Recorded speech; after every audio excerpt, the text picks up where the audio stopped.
صدر علی مرتبت ارباب المدانش اور میرے عزیز ساتھیوں، السلام علیکم۔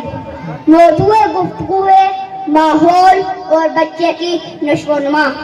پیغمبر اکرم صلی اللہ علیہ وسلم کا ارشاد گرامی ہے، کل مولود یولد علی فطرت الاسلام، کہ ہر بچہ فطرت اسلام پر پیدا ہوتا ہے اور مذہب اسلام حریت، آزادی، مساوات اور عدل و انصاف کے ماحول کا لمبردار ہے۔ دراصل ماحول ایک تشکار ہے جو بچے کو مخصوص شکل میں ڈھال کر معاشرے کو سپرد کر دیتا ہے۔ جناب صدر باشعور قومیں نسل نو کو شریفانہ ماحول مہیا کرتی ہیں۔ ایسے ماحول میں پرورش پانے والے بچے شرافت اور مدانت کا پیکر ہوتے ہیں۔ وہ سردار ہو کر بھی قوم کا خادم کہلانا پسند کرتے ہیں۔ ابلیسی ماحول بچے کو متکبر اور خودغرض بنا دیتا ہے۔ خود گردانہ اور غلامانہ ماحول میں نشو و نما پانے والے بچے غیرت اور حمیت سے آری لے جاتے ہیں اور موقع ملے تو ڈالر لے کر قوم کی عزت و ناموس کو سرعام نیلام کر دیتے ہیں۔ نابینا جنم لیتے ہیں اس قوم کے بچے جو قوم دیا کرتی ہے تاوان میں آنکھیں۔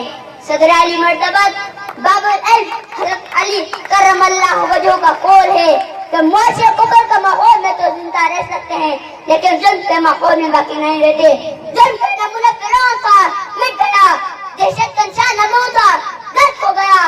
جہالت کا دائیا بچیر تھا، قصہ تاریخ بن گیا اور بربریت کی داستان جدید لعنت ہو گیا۔ سامعین محترم، یہ حقیقت ہے کہ ظالمانہ ماحول بچے کے جھوٹ کو دبا دیتا ہے، غیر متوازن ماحول بربریت کو ہوا دیتا ہے۔ جناب صدر، موجودہ ماحول میں پلنے والے پاکستانی بچے یہ پوچھنے کا حق رکھتے ہیں کہ نام نہاد روشن شہری گروپ میں بھی ہے کو فروغ کی مل رہا ہے، شارع دھوئیں سے آلودہ کیوں ہے، گلیاں گرد و غبار سے عجیب کیوں ہے، مفلس کے گھر میں اندھیرے کیوں ہیں، ہر طرف لاقانونیت کے ڈیرے کیوں ہیں، ملک کا آئین تاج کیوں ہے اور انصاف دینے والا چیف جسٹس جنگ کا شکار کیوں ہے۔ صدر ذوالفقار، ہر انسان ملک کا ہے جسم اور روح کا، صرف جسم کی نشو و نما حیوانات پیدا کرتی ہے جبکہ روحانی فضا اسے انسانی قدروں سے آراستہ کرتی ہے۔ حیوانیت کے ماحول میں سے میکاولی، ہٹلر اور ہلاک خان جیسے مقبول شخص نکلتے ہیں۔ روح پرور فضا میں حضرت بلال، حیدر کرار اور محمد بن قاسم پروان چڑھتے ہیں۔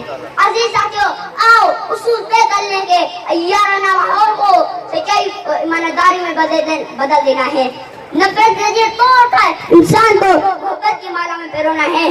حسین شاعری کے بجائے حسین زمینی کا ماحول اپنانا ہے۔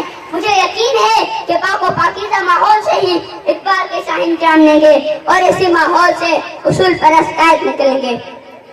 آسماں ہوگا سر کے نور سے آئینہ پوش اور ظلمت رات کی سیما پاؤ جائے گی۔ وما علینا الا البلاغ المبین۔ پاکستان کا زندہ باد۔